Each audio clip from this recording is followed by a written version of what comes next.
Thanks for tuning in to the Spread Your Wingspan podcast. I'm Sarah. And I'm Jenny. And we're your hosts, two friends who immediately bonded over our secret smut addictions. So join us as we journey together through our favorite romance and fantasy stories and discuss all things kinks, female pleasure, taboos, and more. Make sure to check out the show notes for any spoiler alerts and content warnings. We're happy you're here. Let's get to today's pod. Hello, Jenny. Hello, Sarah. How are you doing? I'm well. It's Sunday morning. It is Sunday morning. And we get to record our podcast. Yeah. It's a good day. It is a good day. Today we are here to talk about A War of Two Queens, the fourth book in the Blood and Ash series. Yes. This is going to be an interesting one, I think, because I had been saying and anticipating that I thought you'd have one experience with this book, and you had a different experience with this book. I did, but my experience of the first 2/3 of the book are different than what you anticipated. But once I finished the book, I knew what you were. Okay. You were like wanting me to get to. It just took a while to get there. But we'll get into that. Sure. Yeah. Okay. Well, I can just jump in with the summary. Please do. Okay. This is another. Sorry, folks. Long one. There's a lot that happens in these books. For the first time, Jennifer L. Armentrout opens this book with a slight time jump. Castile is still imprisoned by the Blood Crown, being held in near starvation in a cell that is constantly being attacked by Craven. Poppy and Kieran are back with the Atlanteans, mounting their attacks on the Blood Crown by planning to capture one city at a time.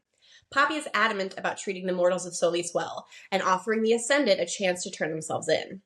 Their careful planning works for the most part, and they are able to save thousands of mortal lives. Poppy learns a difficult lesson when a strange old woman, Vessa, tries to kill her. Poppy shows mercy, which turns out to be a horrible mistake, because Vessa then works a spell to kill almost all of the Draken. Poppy and Kieran grow closer as they give one another comfort in Castile's absence. Poppy begins honing her godly powers so that she can, quote, fight like a god when she meets Isbeth again. Despite barely sleeping, Poppy and Castile realize they can soul walk and meet in one another's dreams. This greatly helps Poppy as she and Kieran hatch a plan to free Castile. On the way to Carcedonia to do just that, Poppy feeds from Kieran's wrist, and he shows her a memory of the steamy beach scene from the previous book. Turns out, he was watching Poppy and Castile just as much as they were watching him and Lyra. As they are nearing the city, they, and Reaver, the Draken who has accompanied them, are intercepted by Millicent, the strange revenant handmaiden, who knocks Poppy out and escorts the group to the Queen's castle. Turns out, their secret plan was pretty obvious to the Blood Queen, who remains just as unhinged as ever. She and the weird golden revenant Callum torment the trio as well as Castile while trying to negotiate war terms with Poppy. Poppy refuses, and her group is able to escape once she realizes she can summon the primal mist as a distraction tactic. Malik, Castile's wayward brother, catches on to their plan and joins them to help, despite his reasons for doing so remaining somewhat suspicious. The group frees Castile, but he is so far in bloodlust that they must knock him out and keep him in chains. While sheltering in the home of two dissenters, Poppy feeds Castile, and after that, plus a lot of not in control fucking, he begins to return to his normal self. Unfortunately, Isbeth is once again wise to their plans, and she intercepts them, threatens to start killing innocent mortals, and forces their hands until they agree to go retrieve Malik for her. Callum puts a primal curse on Kieran to ensure their agreement. The group, Poppy, Castile, Kieran, Reaver, and Malik, leave to meet up with the other Atlanteans.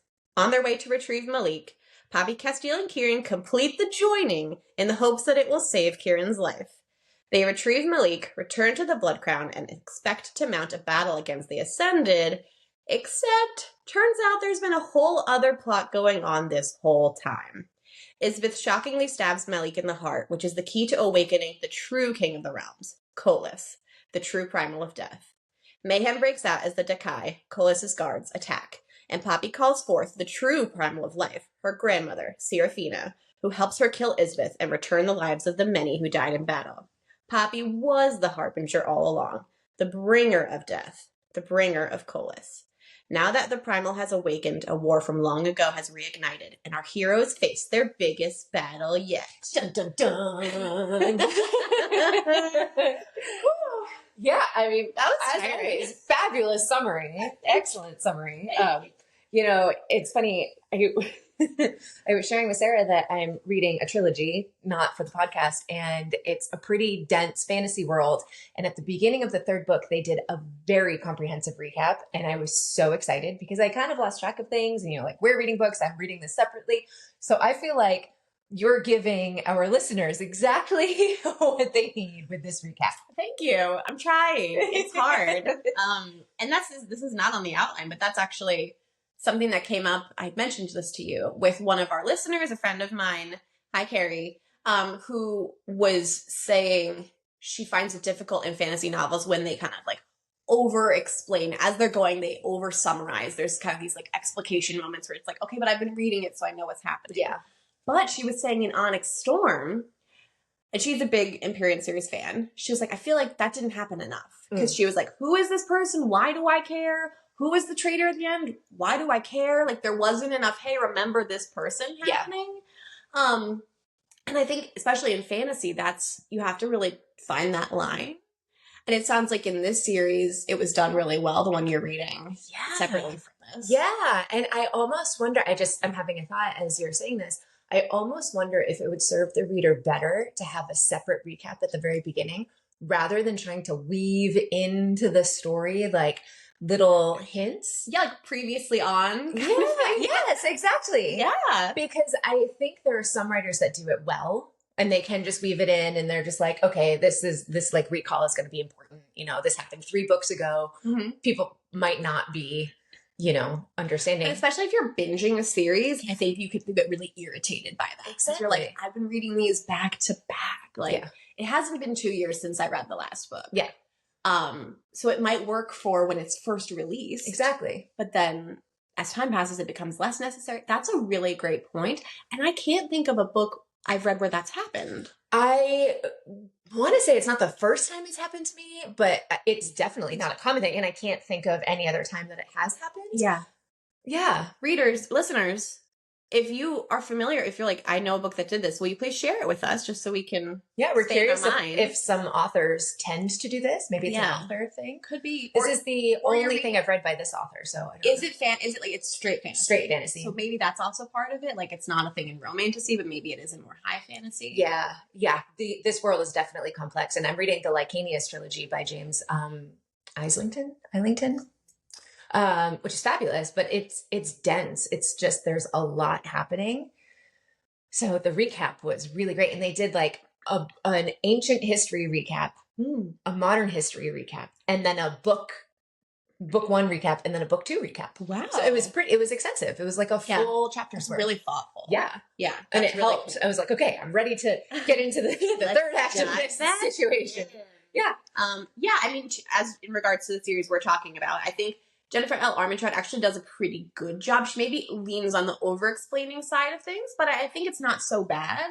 And especially because there's so much that goes on, and there's a big cast of characters, and the mythology keeps expanding. It's the mythology, the deep mythology that I'm like, who? And also she has to make up for her poor naming choices.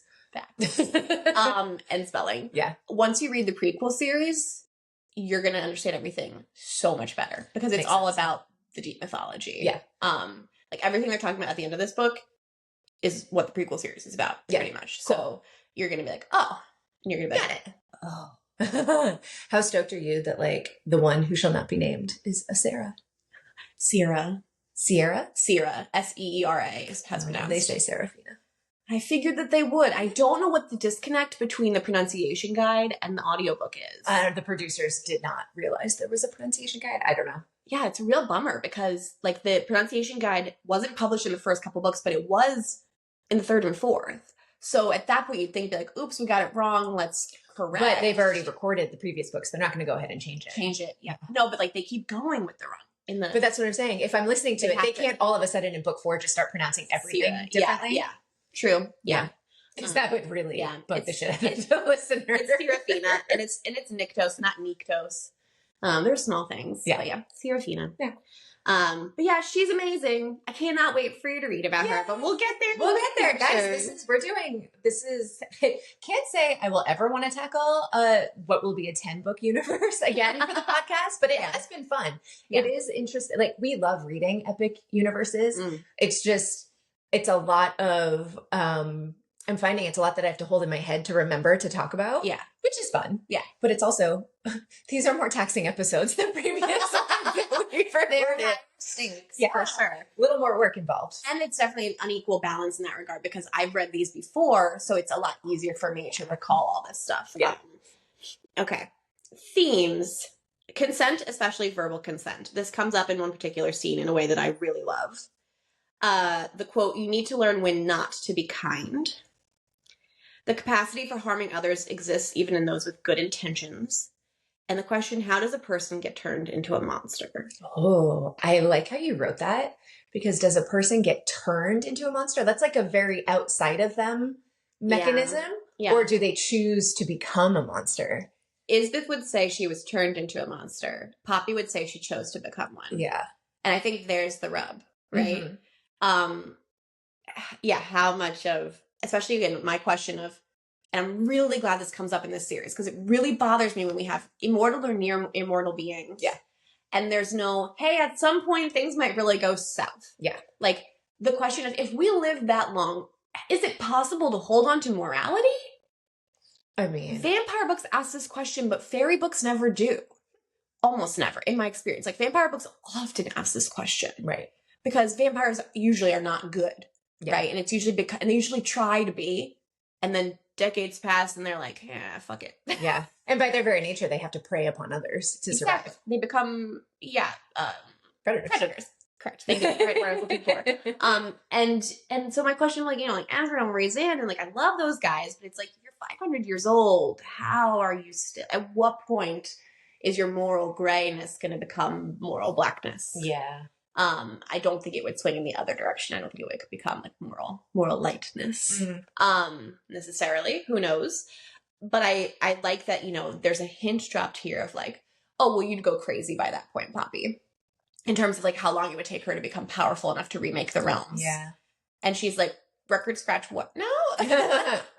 Well, what do you, like, she's been experiencing this power for a year, and it's already destroying her soul walking a little that bit. Fine line. She's like, there's a cold spot inside of me that is growing, and I care less about others, and that part of me is growing rapidly. And it's only been like a year. Yeah.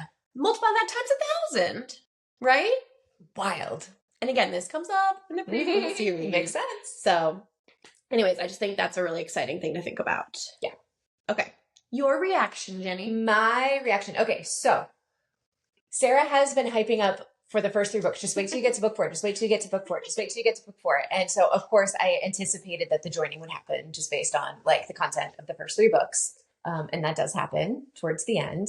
But I feel like the first 2/3 of the book could have been an email. It was like, she just phoned it in. Like it was, I felt like she really drew out things, and there were conversations that I felt like weren't necessary. Like it was very fluffy to me. It was very fluffy. Yeah.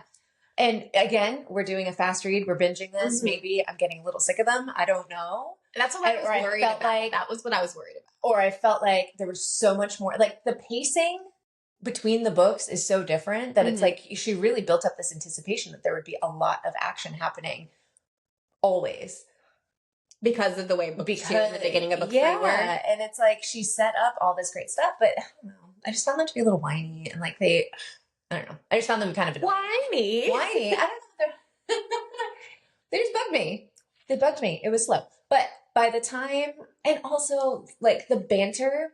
So guys, in book 4, the audiobook narration has a different narrator for Castile. So we have an excellent male narrator for the Castile point of view chapters.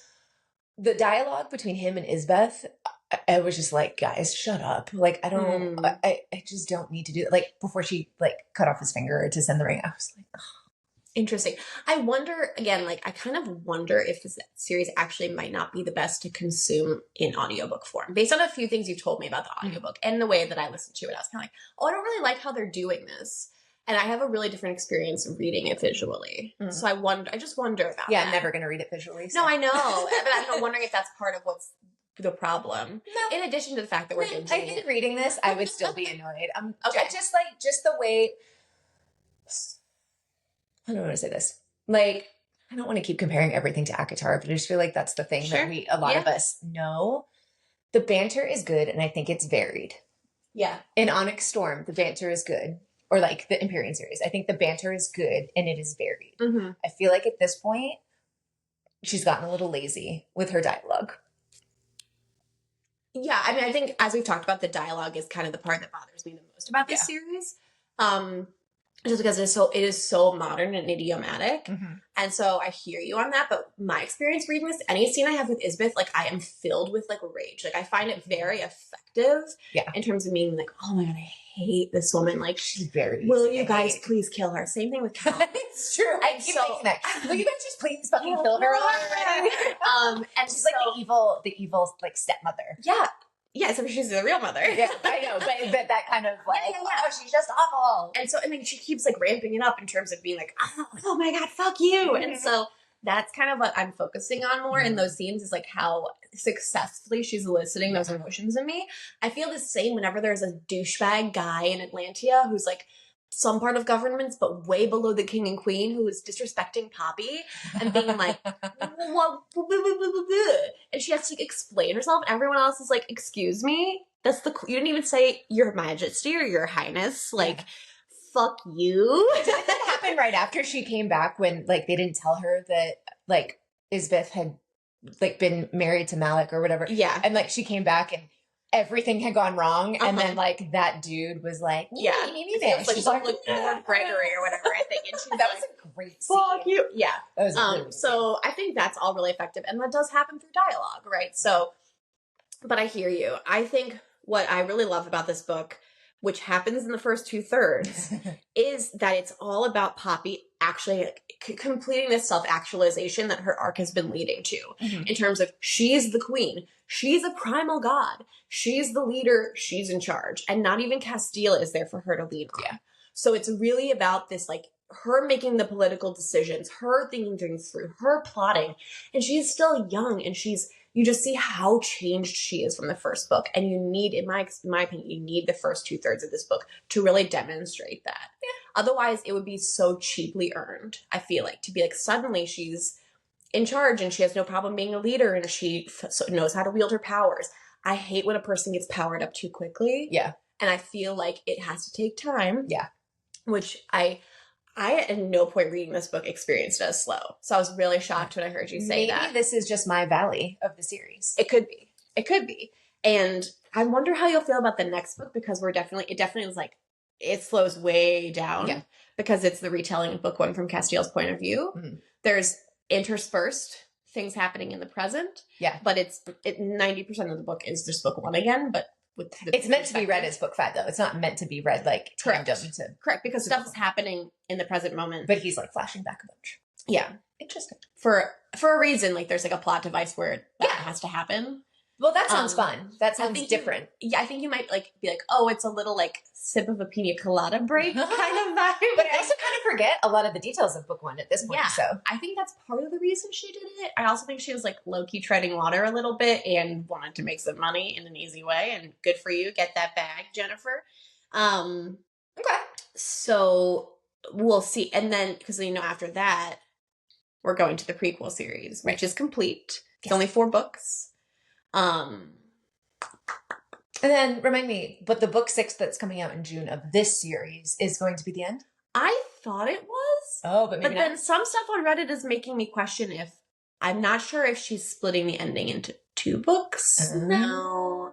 I had really thought that that's not clear to me. Okay. So, yeah. But definitely it's going to be, I think, diving right back into heavy action. Okay. Sweet. Yeah. If stuff from the prequel series is coming around again, it's going to be intense. Awesome. Yeah. Cool. Yeah. Okay. So I've mentioned this before, but people on Reddit suggest a specific reading order where you weave in the prequels to the current book. It might, if we had done that, felt more interesting to you, because I'm kind of forcing you to experience it the way I did. Well, also, I don't want to track. I don't do the interspersed tandem reads. That sounds... It's not a tandem. No, but I mean, like, do you mean read, like, full books in between reading? Got it. Yeah. And that's because there's information you learn. Not like the ACOTAR where you read certain... No. Okay, good. because that sounds crazy making in my brain. When people read in Throne of Glass, they read Tower of Dawn and Queen of Shadows. Maybe that's what I'm thinking of. Yeah, no. And that's just because people can't hang that in Tower of Dawn. There's no Selena. And it's like, fair enough, but I love that book. No, in this case, it's because you learn a lot of information in the prequel series that then makes stuff happen. You're like reading the current series, you're like, don't do it. Oh, bad choice. Why'd you guys do that? Oh, God. Oh, no. Oh, no. Oh, no. Colas is coming. Oh, fuck. Oh, fuck. And I mean, never to watch a scary movie with you. Oh my God. I didn't watch them either. Because I do that the whole time. Because you like learn where this prophecy, you like learn everything that this is about in the prequel series. And then they don't know in the current series as much as you know, having read the prequel series. It's like dramatic irony very effectively. So I understand why people do that. But like to me, again, the experience of reading this one and then going to read the prequel series and getting that experience of like, what? That's what's been going on? Like, is really rewarding. Nice. Anyways, cool. Okay. My reread thoughts. Yes. Again, I've said the next phase of Poppy's arc, needing time away from Castile to really come into leadership on her own for the first time ever. I really enjoy that. I really enjoy how the sex scenes get a bit more dom sub in this one with Castile as he quote unquote loses control. And Poppy's like, I'm into this. Poppy's like, I'm a sub. Yes, Daddy, please. Yes, Daddy. And then I was thinking, I was like, kind of Castile is a shame kink. Because she's like, you're so demented, you're so fucked up. And he's like, yeah, I am. And That's so true. And she kind of has a praise kink because he's like, my queen, I worship you. Yes. I'm in awe of you. And she's like, fuck yeah. That's true. That's a good point. Okay. And then as I was reading this one, I was like really thinking about how fucked up it is that a baby girl's mother groomed her via the maiden in order for Malik, a boy she's been fucking, to ascend her of the flesh, to fuck her, and like entrap her with his dick. How fucked up is that? It's pretty fucked up. That's fucking crazy. I mean, crazy. She's certified one of the craziest characters I have ever read in the romantasy realm. Yeah. Yeah. Even more than Amarantha. Yeah. Well, I mean, we're getting more of Isbeth than we ever got of Amarantha. True. Yeah. If we spend more time with Amarantha, maybe. Yeah. They'd be pretty on par. But yes. Yeah. The way that Amarantha was with Reese is kind of like the vibe you'd ever have she was with Malik. Yeah. Because Malik was kind of like, Malik's been playing the long con. Where he's very successfully made her believe that she changed his mind. Yeah. When in reality, he's just been there because of Millicent the whole time. Yeah. His heartmate. Poppy's sister. Yeah. That whole thing's very interesting.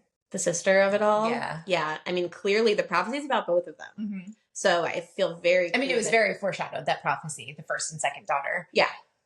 And I think in the next book, we're going to learn a lot more about Millicent, I think. Cool. And she comes up a little bit in book 5. Okay. Oh, I'm very interested about this. Next one. This is the part that breaks my heart and devastates me, and it makes me worried for the next book. So Jennifer L. Armentrout, again, according to the internets, I'm on Reddit a lot, you guys. Apparently people think she listens to her fans too much. Because I guess the whole like lasagna joke and casserole jokes came from her Facebook group, where fans called Castile casserole. And so then that whole bit about being like, do you want to meet Cass, came from the Facebook group. And then I guess people were saying lasagna, it sounded like lasagna. Yeah. And so that came up in the book. And I guess people had been like kind of wanting a threesome.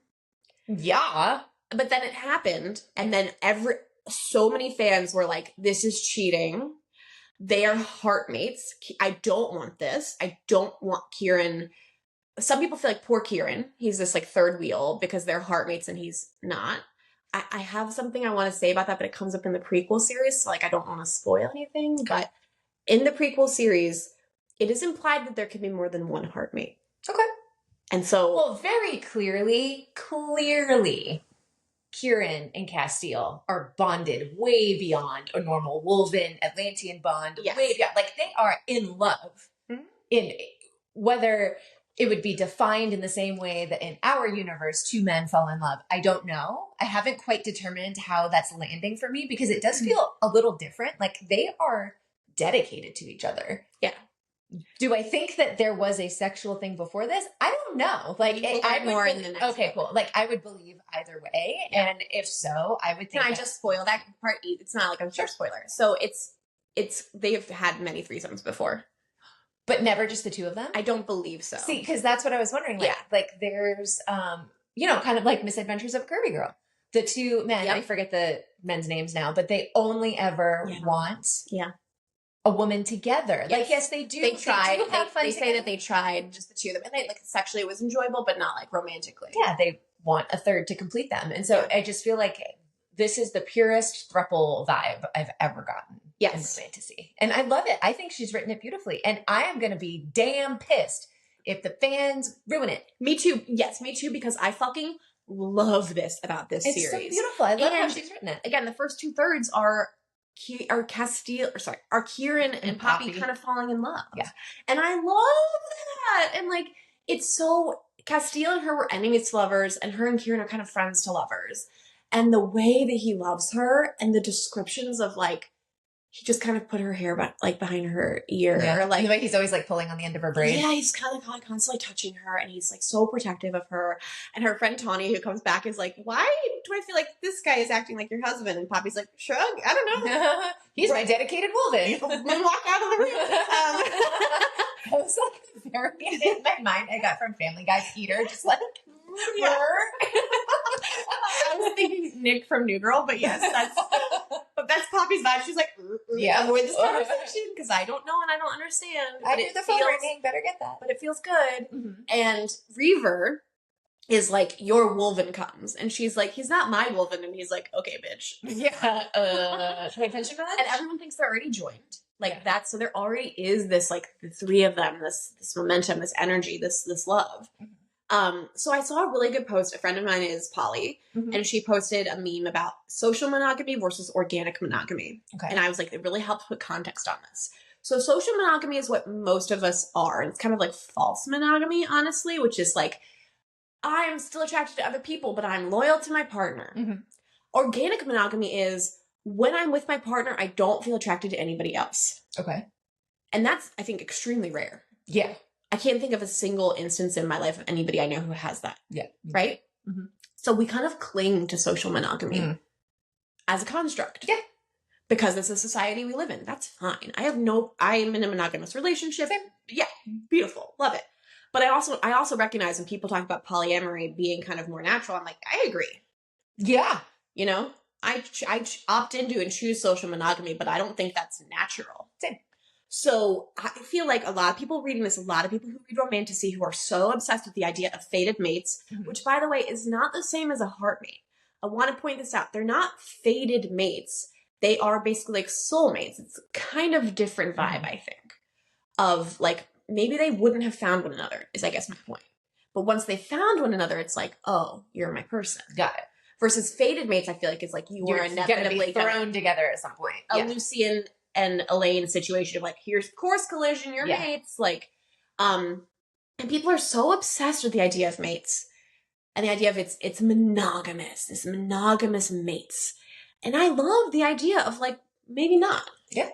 Right? It's really fun to explore. I mean, it brings us back to one of the very first things we ever discussed on this podcast. Like, are books an easy way for people to explore other ways of approaching romance, sexuality, kinks, all of these things? Yes. You know, if you don't witness this in your world, I mean, we live in the San Francisco Bay Area, polyamory, kinks, all of this, like, if you want it, you can find it. It's around. And it's in the conversation. Like people, adults talk about it because unless you're living in your own little bubble and you have two friends and you're not going out, like you either have a friend or two or five or 10 who are poly, who are in throuple situations, who are in dumb sub relationships. Yeah. Like, we're exploring kinks and that community. I mean, we live in a really liberal area. I feel like we're getting it. We do. Versus people who live in more conservative areas who are reading these things and maybe are liberal themselves. Yes. But it's threatening something about their worldview to read something like this that for some reason is way more destabilizing than other things they might be reading. Yes.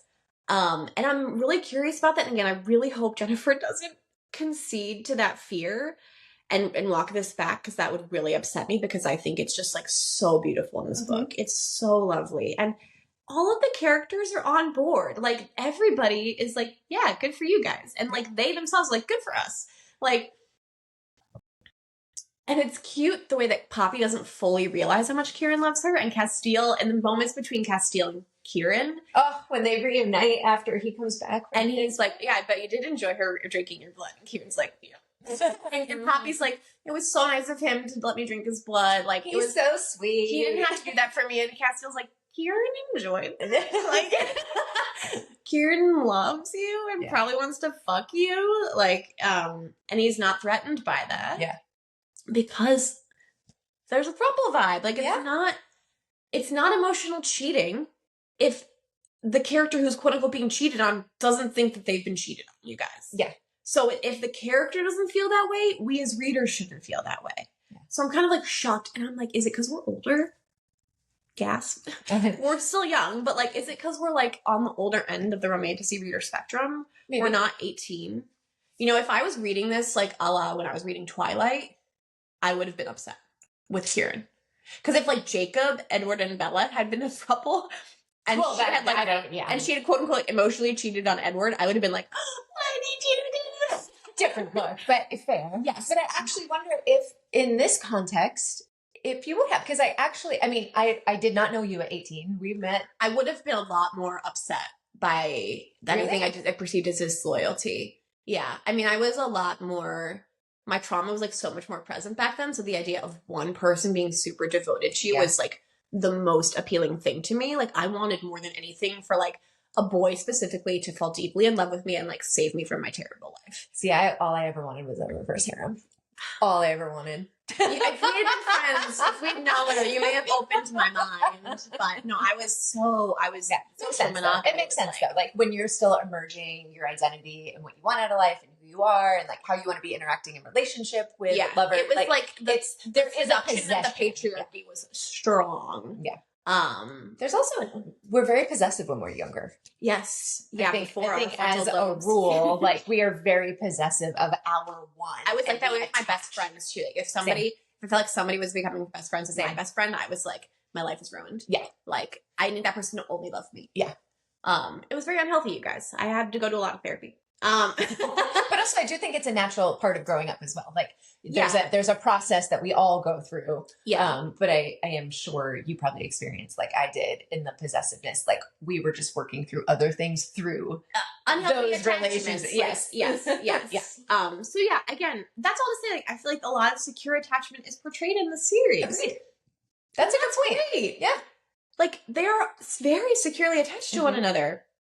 And the fact that Poppy, who really should insecurely attach, doesn't, is amazing. Yeah. And thank you, Jennifer, for giving us something different in fantasy. Yes. Like, thank you. There's so many couples that we ship in these fantasy worlds, but like, this is so refreshing. Yes. It's so nice and well done. Like, if she had dropped the ball, I might have been a little annoyed at it, like missed opportunity. Yeah. But she didn't. She did it really well. I know. I was kind of being like, just you wait. Yeah. My only criticism. Yes. Which some people, so there are people on Reddit who feel the same way. Can I guess? That you don't know whose dick is whose? I was like, Sarah would have been very confused by the mechanics of this writing. Because I was a little confused. I mean, I think she left it ambiguous a bit for a reason. Yeah. Again, because there's people who would have been like really upset. I feel like Kieran had the woman thrusting in her, but he obviously was. Okay, he obviously was. She did. Both of them were inside of her. She's been holding on to that for months. Years. That's my only, I'm like, please just say it was Kieran saying on her boob. It clearly was. I've read this scene so many times that I've kind of picked out who is who. Yeah. I want to map it out for everyone. Be like, okay, Kieran's hand's on her boob. Castile sucks Kieran's finger into his mouth along with her nipple. and then Kieran says, fuck her. Okay, that happens. And then next, I think it's Kieran's fingers inside of her while Castile is on her like boobs with his. We need a mind map of this scene. Yes. Yeah. But anyways. Well, so I understand because we like graphic portrayals of what's happening. And so like the whole throupleness of the threesome to be out there. Yes. And devil's advocate, I think because it was the joining and the ceremony and the magic of it, it was purposefully written ambiguous. She's high. Yeah. Yeah. She's on Molly. Yeah. Correct? Yeah. Is that the vibe? So yeah. So she's like, whose hand is that? What? Yeah. My eyes aren't even open. Like, everything feels amazing. I'm being fucked right now. I love it. So it's clear that that's a part of the scene as well as a part of the They're in a ambiguity. trance state. Exactly. Because it's a ceremonial, magical, spiritual thing happening. Yeah. They are floating above their bodies right now. I got really excited when he was explaining the journey. He's like, well, there can't be anything between us and nature. Yes, we will be naked. I'm like, yeah, bring it on. Oh my God, and I love that when she's like, oh, they both have boners. I know. And Kieran's like, I'm sorry, you're just so beautiful. I just think it's so tender and sweet. Please, don't tell me how beautiful I am. I know, right? I know, so good. That's probably why I love this scene. Yeah, I fucking love that scene. I just think it's so, again, the only thing that would be better for me is if there was a little bit more naming of the penises. Like literally just the penis. Or maybe, I actually think the better option would be to have kept the scene vague, but then in the aftercare of it all, maybe they talked about it. Because that would have been hot. And Castile would be like, I really liked when Kieran entered me from behind. Exactly. Yes. Because Castile would. Yeah. Yeah. It's like, it was really fucking hot when Kieran was pounding into you. And then they're just all rolling all over each other on the floor. Yes. I love the aftercare that we do see too, which is like the snuggling is like cute. And like she can't fall asleep. Yeah. So cute. Oh. Very sweet. Okay. Why are we into blood and blood drinking? So it's interesting. I don't know if I would say necessarily that I'm into it. I wasn't meaning that. That's the royal we. That's we as humans. Well, but hold on, let me get there. Okay. So I don't know if everybody that reads vampire and vampire adjacent stuff, because I'm still calling this vampire adjacent. Like, they're not full on vampires. No. I think that very few of them actually are like, give me dirty scenes that have blood drinking in them. For sure. It's more, this is a part of what's happening. Because for me, I almost kind of tune out that part. And I don't think I'm the only one. Like, it's fun and it's obviously a part of the story. But what am I trying to say here? I can't say I'm like into it. Yeah. Yeah. I mean, I think I probably lean more towards being into it than you do, but I don't know if I'm like all the way there, which is really interesting to me because I'm pretty squeamish about blood IRL. Mm-hmm. I mean, I have first aid training. And so I've been in situations where I've taken care of somebody who's bleeding profusely and I can handle it. Like, I'm not like passing out or vomiting. But actually like in like movies and TV shows when there's gore, or like when you see a medical drama and there's blood, I'm like, so if it was like severe, I'm like, no. Yeah. And I hate getting my own blood drawn. I hate it. But there is something about when it's described in this way of like being pleasurable, and the like the drawing of the mouth and like the way the blood is described being pulled out and the way it kind of like this whole body thing happens in reaction to that. I'm like, I get it. I'm into it. I just had a thought. So like, if we can compare this to like performing oral sex, that's kind of what I'm getting at. I think it's then it's just another expression of that type of act, which until that just occurred into my brain, I've never thought about it that way. I think that's why I find it sexy. Like, I think it's got that same vibe, even if like it's not. I mean, sometimes in this book he's literally drinking blood out of her slit while he's going down on her. But like the way it's described is like coming from their mouths and the way that like this whole body reaction happens. I don't want to get into my personal stuff. I have a very sensitive neck, so there's just something about that is certain things have been known to happen from time to time. And so the idea of like a neck erogenous zone being exploited in that way always like tracks for me somatically. Okay. I'm like, So yeah, but I'm like, yeah, why? And I took a class on this. I'm like, yeah, why do vampire stories exist? Like, it's so interesting that this is an iterative thing. And I don't know where Tyler found this information, so I'm almost afraid to share it because I don't know if it's like apocryphal or whatnot. Yeah. But he has said that he's heard before that in times of conservative governments, vampire fiction, there's an uptick in vampire fiction. And then in times of more liberal governments, there's an uptick in zombie fiction. Fascinating. Because it's kind of like this whole like socialism, zombies versus like capitalism draining on the system, vampires. Fascism. Fascism, correct. Yeah. And somebody on Reddit was saying, not related to that thing Tyler has told me before, was saying they work in the book field and there's an anticipation of more vampire fiction coming out and being usurping fairies.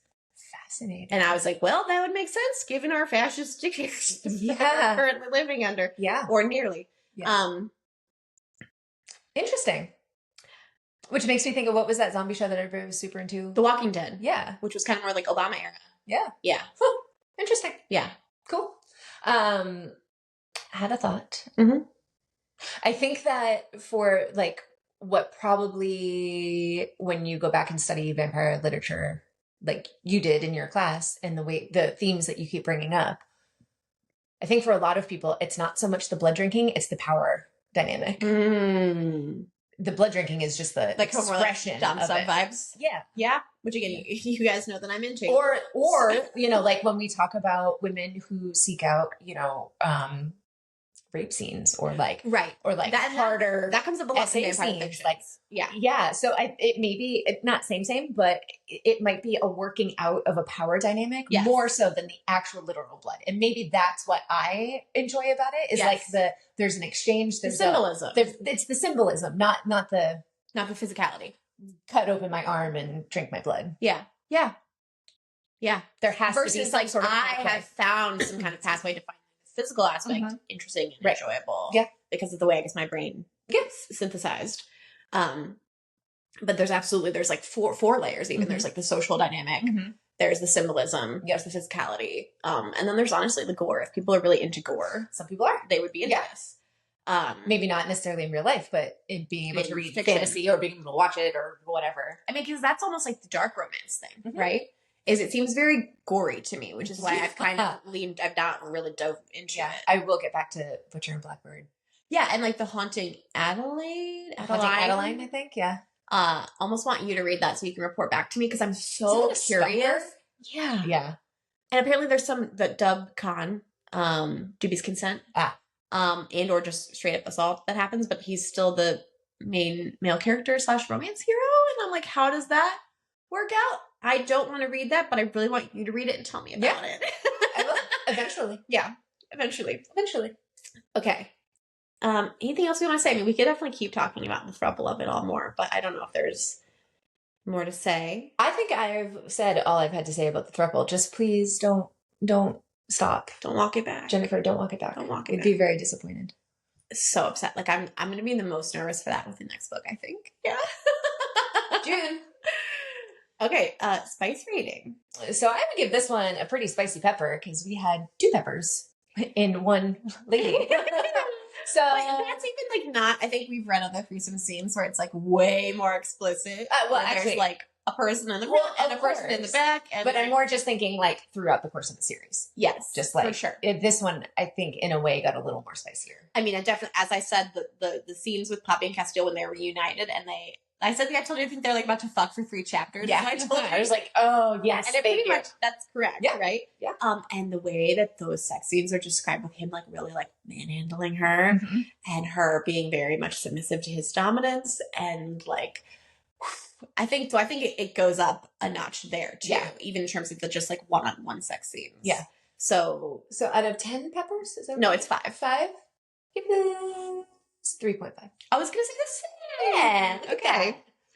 Overall rating is out of 10. Overall rating, it did redeem itself in the end, and I do love the ending. Like the whole how there was I don't know if they're true bait and switches, but that's what I call them. Like she's very masterful at like she's been leaving the breadcrumbs, and did you pick up on it?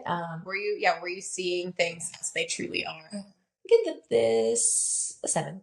This is an 8 for me. Again, I really love this book. I'm almost wondering, our friend Katie listens to the pod and reads along with us, and she occasionally, we will have already recorded something. And she's like, oh, I can't wait for this episode. I hope you explain blah, blah, blah. And I feel like sometimes we really don't get into explaining a lot of what's happened. Yeah. And a lot at this end of this book can be really confusing to people. So I almost wonder if should I take a moment to kind of explain that? Or should we just be figure it out on our own, kids? I don't think we need to be, I don't think we need an over-explainer. I think, I'll tell you what, if Katie asks for a summary, we'll add it to our show notes. Or we'll record a mini.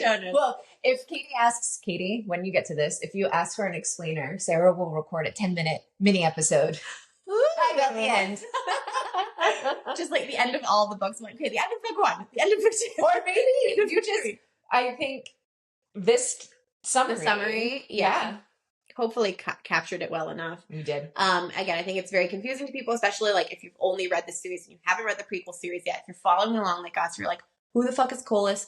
Why is this scary? Who is this Callum guy? Why is he involved in everything? What are the Takai? What do they look like? What are they doing? We'll get there because we're going to read the prequel series. Exactly. So patience, young grasshoppers. We will bring you there. We will get there. And if things are not confusing, Instagram us, email us, and I will take time on the pod to explain.